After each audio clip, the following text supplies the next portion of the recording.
रूस की सेना को करारा झटका। यूक्रेन ने तबाह किया $45 मिलियन का हाईटेक एयर डिफेंस सिस्टम और सैन्य वाहन। यूक्रेन ने रूस के खिलाफ बड़ा सैन्य हमला कर उसके $45 मिलियन के book M3 air defence system को पूरी तरह खत्म कर दिया। यह रूस के लिए एक बड़ा नुकसान है, क्योंकि यह सिस्टम उनकी जमीनी सेना को हवाई हमलों से बचाने के लिए बेहद जरूरी था।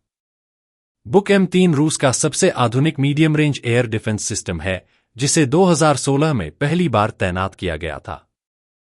यह 70 किलोमीटर की दूरी और 35,000 मीटर की ऊंचाई तक के टारगेट को मार गिराने की क्षमता रखता है। इस सिस्टम को नई तकनीक वाले लॉन्च कंटेनरों के साथ तैयार किया गया था, जिससे रूस अपनी सेना को अंदर से ही सुरक्षित रख सकता था। लेकिन यूक्रेन की रणनीति इतनी मजबूत निकली कि रूस का यह हाईटेक डिफेंस सिस्टम भी उसे नहीं बचा सका। इसके साथ ही यूक्रेन ने रूस के सैन्य ठिकानों, हथियारों के गोदाम और एक कमांड पोस्ट को भी निशाना बनाया। इससे रूसी सेना की युद्ध रणनीति और सप्लाई चेन दोनों को भारी नुकसान हुआ। एक और बड़ा झटका, दुर्लभ सैन्य वाहन भी नष्ट।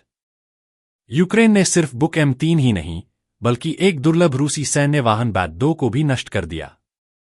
यह एक सोवियत काल का विशेष इंजीनियरिंग वाहन था, जिसका इस्तेमाल बंकर बनाने, सुरक्षा दीवारें खड़ी करने और जमीनी बाधाओं को हटाने के लिए किया जाता था। बैट-2 वाहन खरकीव, अब यूक्रेन का हिस्सा, में बनाया गया था और इसकी बहुत कम यूनिट्स बनी थीं। इस वाहन के खत्म होने का मतलब है कि रूसी सेना अब युद्ध क्षेत्र में किलेबंदी करने में काफी परेशानियों का सामना करेगी। रूस के लिए बढ़ती मुश्किलें।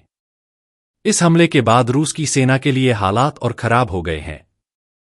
यूक्रेन ने न सिर्फ उनके सबसे महंगे डिफेंस सिस्टम को खत्म किया, बल्कि उनकी रक्षा रणनीति को भी कमजोर कर दिया। इससे साफ दिखता है कि यूक्रेन अब सिर्फ बचाव नहीं, बल्कि रूस को लगातार रणनीतिक और आर्थिक झटके दे रहा है। आने वाले समय में यह जंग और भी रोमांचक हो सकती है।